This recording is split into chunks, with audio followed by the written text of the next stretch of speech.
All right, we back, giving all praise to Yahweh. This is part 2. So yeah, man, you know. So read that scripture again, so we get back in this. This is Proverbs 1 verse 21. She cried in the chief place of concourse, right, and the openings of thy gates in the city. She uttereth her words, saying, how long, ye simple ones, will ye love simplicity? And the scorners delight in their scorning, and the fools hate knowledge. Verse 23, turn you at my reproof. Behold, I will pour out my spirit unto you. I will make known my words unto you, because I have called and ye refuse. Because I have called and ye refuse. Right. I have stretched out my hand, and no man regarded. Verse 25. But ye have set at naught all my counsel, and would none of my reproof. Yeah, didn't we say before that the counsel of the Lord, with the fear of the Lord, is goodness in it? We said that these are the things that we need. We need counsel, whatever situation we may be going in. But you got fools that don't take up counsel. You can't be counseled. Go ahead. You got precept? This is verse 26. Proverbs 1 verse 26. Yeah. I also will laugh at your calamity. Oh boy. I will mock when your fear cometh. And fear is going to come because you don't fear the Lord. Right. Your fear is going to come when they busting in your door, when pestilence is happening, when you get laid off your job, when you can't find nothing to eat. Right? When you can't go about life the normal way you do. Right. When you can't take a hot shower. When you can't use your toilet. Right. Those things, man, people don't understand. Those things are actually they're a necessity to people in the world, and sometimes to us too, because we like being clean. But those things are serious, man. If somebody strip you of your toilet and your shower, what do you go to now? You know, a person without a hot water or a shower realized then how much a luxury that was to have them things. Toilet paper. A toilet paper. Food. Open up your refrigerator, you got food. When your ceiling in your house is not leaking, you got catch it with buckets. You don't realize how much a luxury that is until the shit is happening to you. You know what I'm saying? Those are luxuries, but they don't seem like luxuries when you have it all. I bet. It's gonna come a time when people gonna be sleeping on benches. That's what I'm saying. Outdoors. Outdoors. And the way they view these vagabonds and these homeless people, right, it's gonna be the same way they are. And worse. Right. I pray, man. Okay. I got a precept. Yes, sir. It's Isaiah 10 verse 1. It says, woe unto them that decree unrighteous decrees, and that write grievousness which they have prescribed, to turn aside the needy from judgment, and to take away the right from the poor of my people. It says that widows may be their prey, and that they may be robbed, and that they may rob the fatherless. And you see those people, the widow, the fatherless, and the poor, they already down. Yeah.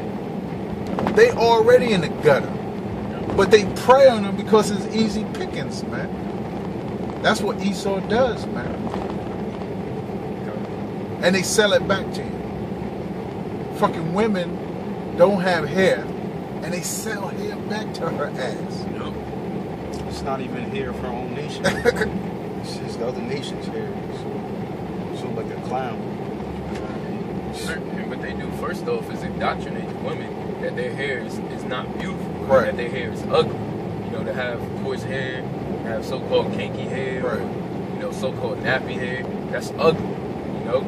If your hair isn't blonde, if it's not purple, if it's not straight, it's not so called beautiful to the eyes of the masses of women. Then they sell it back to you. Yeah. $1 billion industry.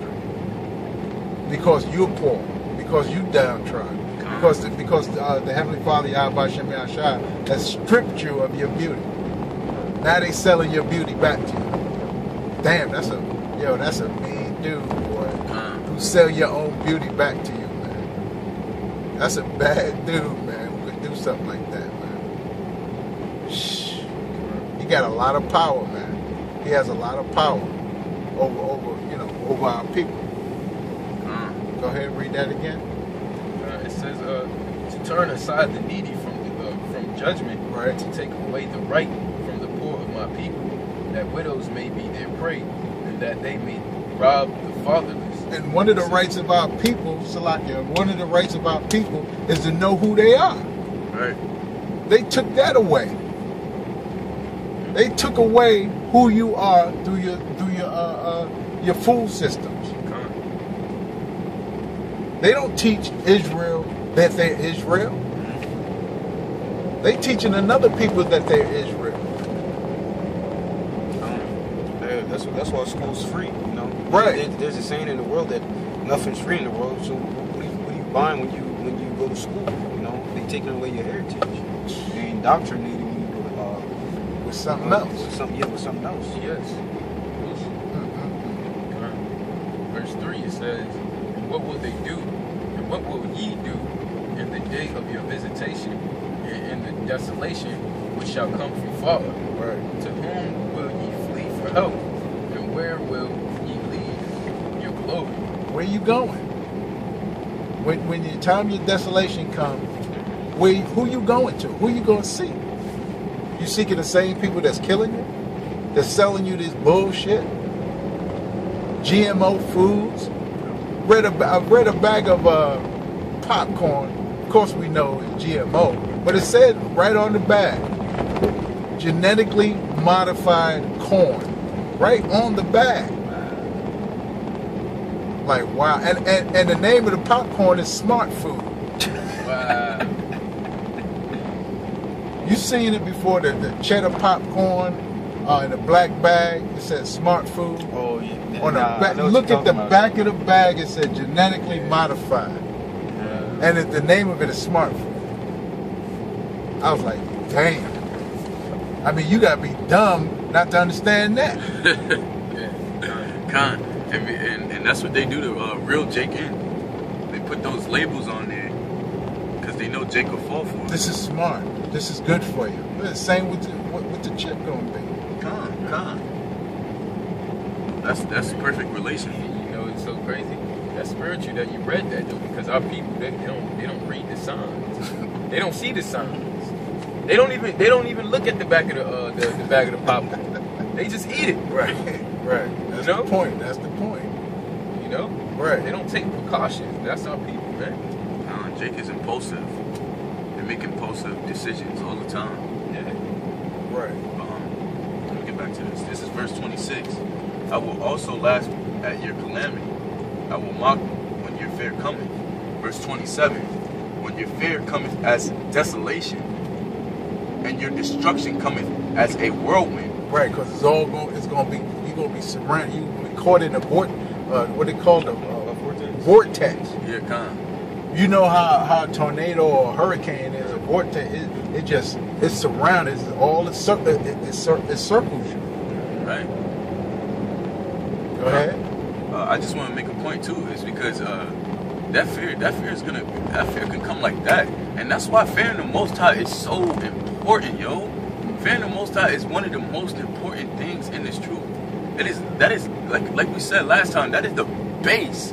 That is the foundation of this truth. Because fearing the Most High, like I said, the Most High can do anything.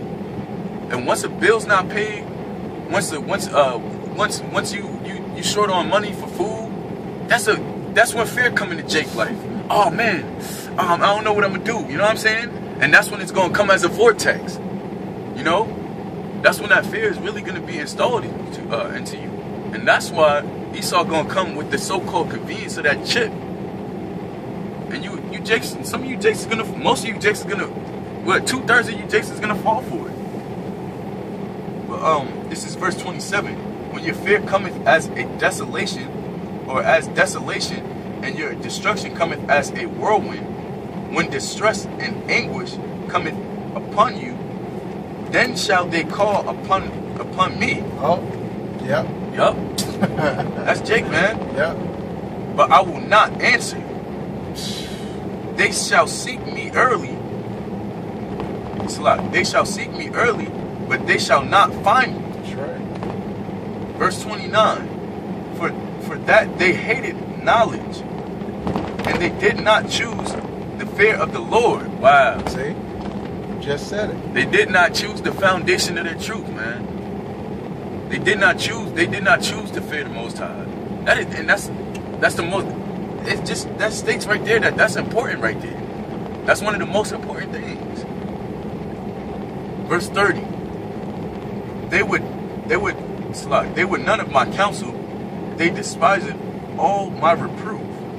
Therefore shall they eat of the fruit of their own ways, and be filled with their own devices. Verse 32.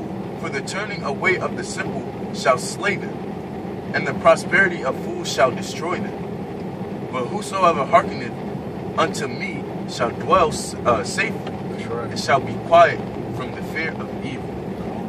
Amen. I mean, you know, it says it all, and that's just the first chapter.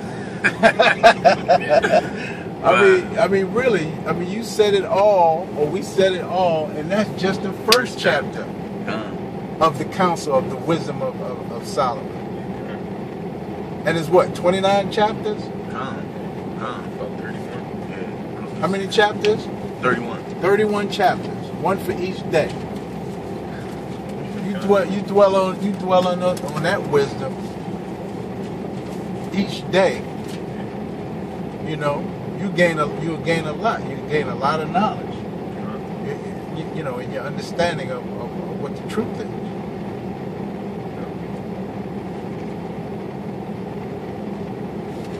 Any other precepts? All right, Con. You know, like I said, this is the Washington D.C. camp commuter series. We're coming at you week in and week out of one Ratazah Lord's will, to give out this word in truth and sincerity, that it may be edifying to the Akim who may come upon this video. We always say peace and shalom to the Akim that's pushing this word on the four corners of on the earth. We say double shalom to the elders and the apostles of Great Millstone who have taught this truth, how to study. Because learning to study and learning how to study is two different things. You got to learn how to study. You can't just study. You have to learn how to study. And those great men that taught us through their apostles, through their elders, throughout the years. And of course, we always say, with all humbleness, all praises and glory to Yahweh, Ba'ashem Yahushua. And we say peace and shalom to the next time. Shalom. Shalom.